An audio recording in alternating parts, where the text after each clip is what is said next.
അസ്സലാമു അലൈക്കും വറഹ്മത്തുള്ളാഹി. പ്രിയ സഹോദരങ്ങളെ, ഞാനിപ്പോൾ വന്നത് ഒരു സംശയം, ഒരു ചോദ്യം ചോദിക്കാൻ വേണ്ടിയിട്ടാണ്.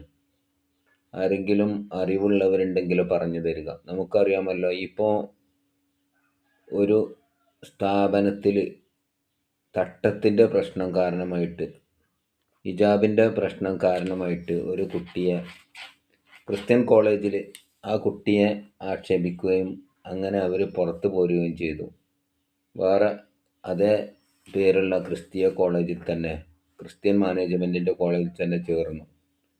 ഈ കാലഘട്ടത്തിൽ, ഈ സമയത്ത് ഞാൻ ഓർക്കുകയാണ്, പാകിസ്ഥാനിൽ നിന്നുള്ള ഒരു സ്ത്രീ, നോബൽ സമ്മാനമൊക്കെ നേടിയ ഒരു സ്ത്രീ ഉണ്ടായിരുന്നു, ഒരു ചെറുപ്പക്കാരി, ഒരു യുവതി.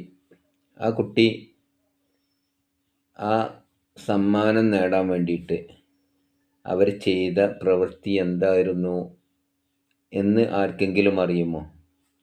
അത് വളരെ കുറേ കാലമൊന്നും ആയിട്ടില്ല. ആ കുട്ടിയുടെ പേര് എന്നപോലെ അത് ഇത്രയും നല്ലൊരു ഉന്നത സ്ഥാനത്തെത്താൻ വേണ്ടിയിട്ട് വീറോടുകൂടി, വാശിയോടുകൂടി എന്താക്കി, പൊരുതി ജയിക്കുക ചെയ്തത്. ആ കുട്ടിയുടെ പേരും ആ കുട്ടി ഈ സമ്മതിതയാവുകയും ചെയ്തതിൻ്റെ കാരണം ആർക്കെങ്കിലും അറിയുമെങ്കിൽ അത് കമൻറ്റിലൂടെ ഒന്ന് അറിയിച്ചാൽ നന്നായിരുന്നു. ആ കുട്ടിയുടെ പേര് മലാമ എന്നിട്ടാണ്. മലാമ എന്നാണ് എനിക്ക് തോന്നുന്നത്. വ്യക്തമായിട്ട് ആ കുട്ടിയുടെ പേരും ആ കുട്ടി ചെയ്ത നന്മയും ആർക്കെങ്കിലും അറിയുമെങ്കിൽ കമൻറ്റിലൂടെ രേഖപ്പെടുത്തുക. ആ കുട്ടിയുടെ ഫോട്ടോകൾ നമ്മുടെ ഇവിടെ ഇന്ത്യയിൽ തന്നെ ചില ബസ്സിന്മേലൊക്കെ വലിയ ഹിജാബ് ധരിച്ച് നല്ല മുഖമക്കനൊക്കെ ഇട്ടുകൊണ്ട് നല്ല ഫോട്ടോയിൽ, നല്ല കാണാൻ സൗന്ദര്യമുള്ള രൂപത്തിൽ ഈ പ്രചരിപ്പിച്ചതും എല്ലാവരാലും ചർച്ച ചെയ്യപ്പെട്ടതുമായ ഒരു വ്യക്തിയായിരുന്നു. വളരെ നന്മ ചെയ്യുന്ന ആളുകളെ എപ്പോഴും സ്മരിക്കപ്പെടും. അത് ജാതി മതഭേദമന്യേ എല്ലാവരും സ്നേഹിക്കും.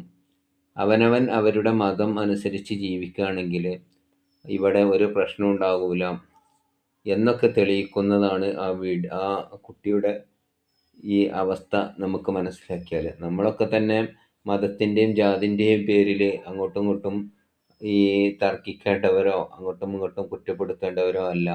അവരവർ അവരുടെ ചിഹ്നങ്ങൾ ഉപയോഗിക്കുന്നത് അവർക്ക് ബഹുമതി കൂട്ടുകയല്ലാതെ കുറക്കുകയുമില്ല. നമ്മളൊക്കെ സ്കൂളിൽ പോയിരുന്ന കാലത്ത് കറുപ്പ് വസ്ത്രം ഉടുത്ത് വരുന്ന കുട്ടികളായിരുന്നു നമ്മളൊക്കെ അടുത്തിരുന്നത്. അവരെ നമ്മൾ ബഹുമാനിക്കുമായിരുന്നു, സ്നേഹിക്കുമായിരുന്നു. അപ്പോൾ ഇതിൻ്റെ ഉത്തരം കിട്ടുന്നവർ ആരെങ്കിലും ഉണ്ടെങ്കിൽ കമൻറ്റിലൂടെ അറിയിക്കണം എന്ന് പറഞ്ഞു.